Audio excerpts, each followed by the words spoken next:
नमस्कार आप सबको। मेरा नाम अर्चना है। मैं राजकीय वरिष्ठ उपाध्याय संस्कृत विद्यालय हातोद में प्राध्यापक विज्ञान के पद पर कार्यरत हूँ। आज हम कक्षा 11 में सामान्य विज्ञान विषय में अध्याय 9 अम्ल और क्षार का अध्ययन करेंगे। अम्ल और क्षार का परिचय पढ़ते हैं हम। तो अम्ल क्या हैं? जो कि स्वाद में खट्टे होते हैं, जिनका उपयोग बहुत वर्षों से हम करते आ रहे हैं। जैसे हमारे पूर्वज जो है दूध से दही बनाते हैं। दही के अंदर लैक्टिक अम्ल पाया जाता है। नींबू के रस के अंदर सिट्रिक एसिड होता है। सिरका, जिसमें अचार बनाया जाता है, सिरके में डाल करके अलग अलग अचार बनाए जाते हैं, जिसमें एसिटिक अम्ल होता है। तो इस प्रकार अम्ल जो है स्वाद में खट्टे हैं। क्षार स्वाद में तीखे होते हैं। साबुन के अंदर क्षार होते हैं। इसी तरह से डिटर्जेंट जो भी काम में आते हैं, सब में क्षार होते हैं। तो अम्ल और क्षार की सबसे पहले जो परिभाषित किया था वह आरेनियस ने किया था, जिसे आरेनियस अवधारणा कहते हैं। आरेनियस के अनुसार यदि जल में कोई भी पदार्थ जल में विलय होता है, विलय होने पर यदि H+ आयन देता है तो उसे अम्ल कहा गया। क्या कहा? इसको अम्ल कहा। जैसे HCl, H2SO4। इसी प्रकार से वे पदार्थ जो जलीय विलयन में हाइड्रोक्सिल आयन देते हैं, OH- आयन देते हैं, उसे क्षार कहा।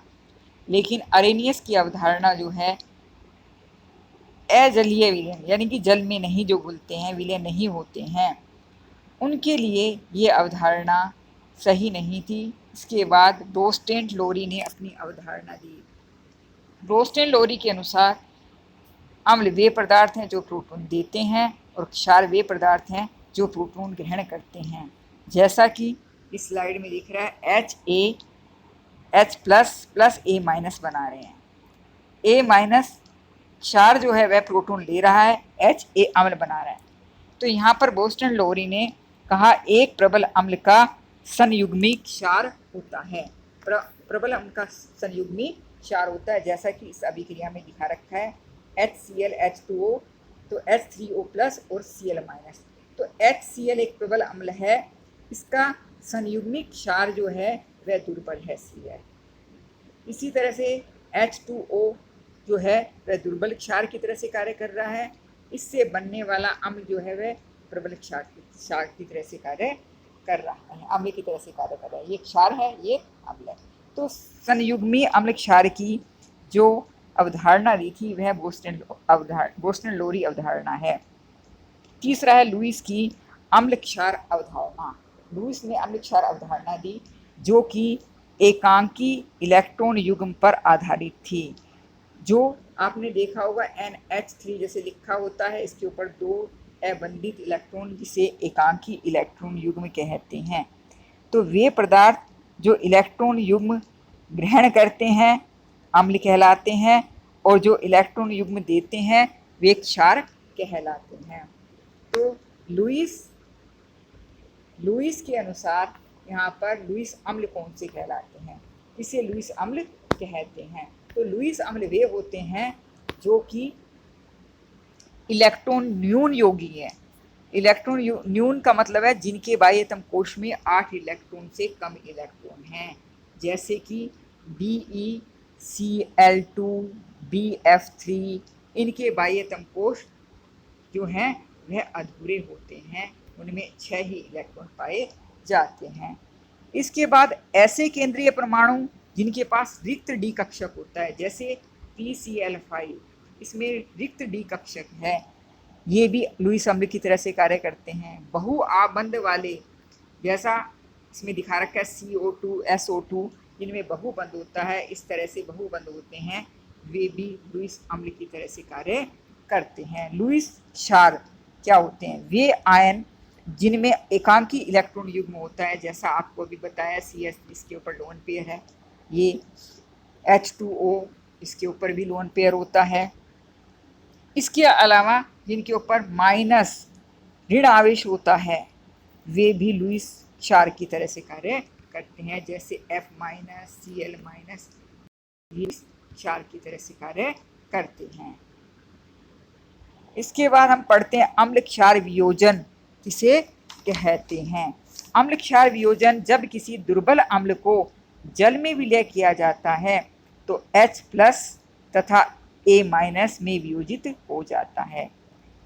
वियोजन के बाद क्या होता है, जो प्राप्त हमें आयन प्राप्त होते हैं उनमें, और यहाँ पर जो हमें आयन प्राप्त हुए हैं उनके अंदर और अनायनित भाग है जो, इनमें साम्य स्थापित हो जाता है। इस तरह से जैसे कि इसमें दिखाया जा रहा है स्लाइड में, इन दोनों में साम्य स्थापित हो गया। एच ए साम्य स्थापित H प्लस A माइनस। ये के बराबर द्रव्य अनुपाती क्रिया नियम के अनुसार, जिसने गुलबर्ग ने दिया था कि प्रत्येक अभिक्रिया का रासायनिक वेग जो है क्रियाकारक और जो उत्पाद पदार्थ हैं, यानी कि उत्पाद के सक्रिय द्रव्यमान के गुणनफल के समानुपाती होता है। तो यहाँ पर K के रूप में यदि हम लिखते हैं तो K बराबर उत्पाद क्या है H प्लस और A अपॉन HA। यहाँ पर यदि अम्ल है तो K के स्थान पर हम Ka अम्ल का वियोजन के रूप में इसको व्यक्त कर सकते हैं इस तरह से। फिर आता है आपके दुर्बल अम्ल व दुर्बल अम्ल वियोजन स्थिरांक को सांद्रता के पदों में व्यक्त करना। तो Ha किस में टूट गया, किस में वियोजित हो गया, H प्लस A माइनस। प्रारंभ में क्या था 1 मोल, शुरू में क्या है 1 मोल है, ये 0 है दोनों की सांद्रता। कुछ समय बाद इसमें से वियोजित हो गया अल्फा। अल्फा क्या है, वियोजन की मात्रा, ये अल्फा अल्फा बने। सांद्रता कितनी थी सी सांद्रता थी। तो इस तरह से इसको लिखा जाएगा। तो यहाँ पर हम पुनः साम्य स्थिरांक के रूप में लिखते हैं। तो साम्य स्थिरांक बराबर उत्पाद की सांद्रता पदों का गुणनफल अपॉन F अभिकारकों की सांद्रता पदों का गुणनफल, दोनों आ जाएंगे। तो ये आ जाएगा Ka H plus A minus upon HA।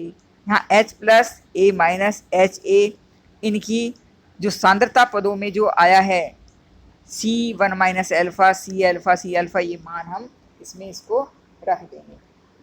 रखने के बाद हमें जो प्राप्त होगा, ये हमने रख दिया। रखने के बाद जो हमें मान प्राप्त हुए हैं उसको हम देखेंगे। तो मान जो हमें प्राप्त होगा Ca बराबर C alpha square upon 1 minus alpha आता है। अल्फा का मान बहुत कम होने के कारण Ka बराबर C अल्फा, हम इसे अल्फा के रूप में वियोजन की मात्रा के रूप में हमें ज्ञात करना है।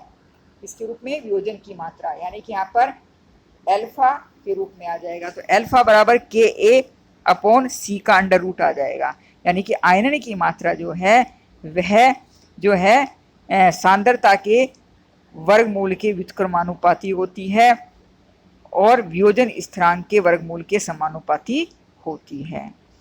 दुर्बल अम्लों की आपेक्षिक सामर्थ्य यदि हमें ज्ञात करनी है, दुर्बल अम्लों की, मान लीजिए कोई अम्ल जो है वो Ha1 Ha2 है, तो इनका वियोजन स्थिरांक Ka1 और Ka2 होगा। इनकी वियोजन की मात्रा अल्फा1 और अल्फा2 होगी। इस तरह से इसको लिखा जाएगा। अब हम देखते हैं इसमें इस तरह से इसको लिखा जाएगा। तो अभी आपने पढ़ा अल्फा बराबर होता है अंडर रूट अल्फा1 क्या हो जाएगा Ka1 बटे C, इसी तरह अल्फा2 क्या हो जाएगा Ka2 बटे C आ जाएगा। तो C कट जाएंगे तो अल्फा1 बटे अल्फा2 बराबर आ जाएगा अंडर रूट Ka1 बटे K2। इस तरह से इसको निकाला जाएगा जैसा कि इसमें दिखाया जा रहा है।